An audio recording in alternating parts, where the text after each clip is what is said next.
Hey everyone, it's Hirsch Wilson, and I'd like to take a few minutes to talk about our current situation and again talk about how we can think differently, and that'll help us survive and with our sanity intact over the next couple of weeks or months or even years.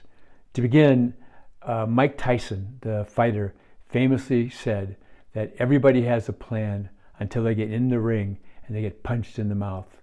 Well, we've certainly been punched in the mouth, and we're suffering all the things you would expect to suffer: pain, shock, and even denial that it happened. And those, I think, are the common feelings that are in our country right now. And I want to talk a little bit about what we can do to move on from those feelings and get on to the future.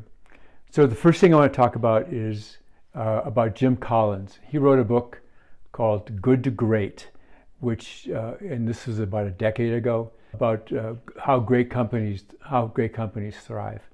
And one of the things he said they do is they had the ability to face the brutal facts.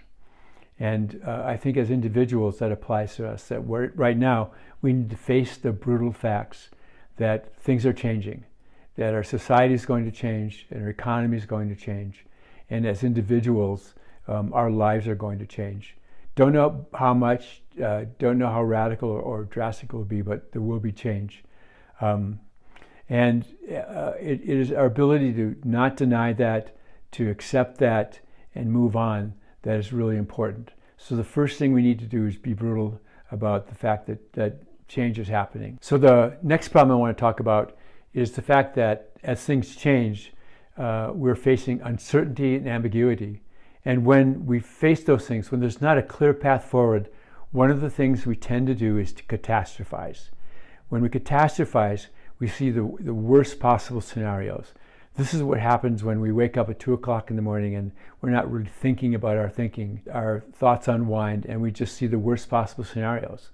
We see ourselves kicked out on the streets and no place to live and all that kind of dramatic stuff. I think of it this way. We need to control our thinking. We need to think about what we think about. And when I think about scenarios, I always think about it as 3 possible scenarios in any kind of situation. There's the worst case, there's the best case, and then there's the middle ground. And most solutions, most scenarios tend to cluster around the middle ground. So, after we kind of face the brutal facts, the next thing we need to do in doing that is not catastrophize, not go to the worst possible solution or the worst possible case. So the next thing I want to talk about, oddly enough, is optimism. And I want to start by telling you a story. So the story is about Sir Ernest Shackleton and the crew of the Endurance. Now, Ernest Shackleton was a famous explorer, and in 1914 he set out to cross Antarctica by foot.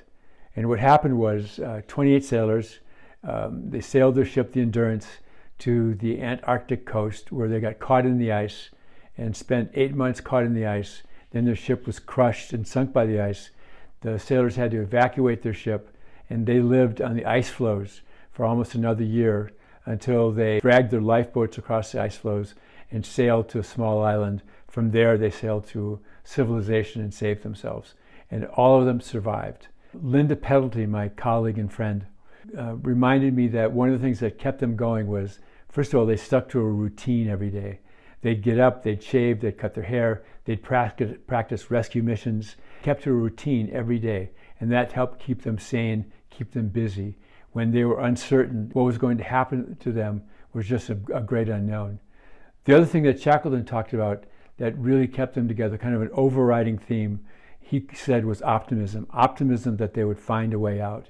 And he wrote later on in his book, South, that optimism is true moral courage. The ability to be optimistic in the darkest times, to see that there's a possible way out, was really the courageous stance. And I think about that in terms of our situation today, that we face the brutal facts, we don't catastrophize, but at the end of the day, we need to be optimistic that we will find a way through. And I believe that. I don't think it's going to be easy. I think it'll take all of our resilience and our courage and our kindness, but we will find a way out. So that last message for this morning is that in spite of everything, let's be optimistic. So be safe, be brave, be kind, wash your hands, and I'll see you soon.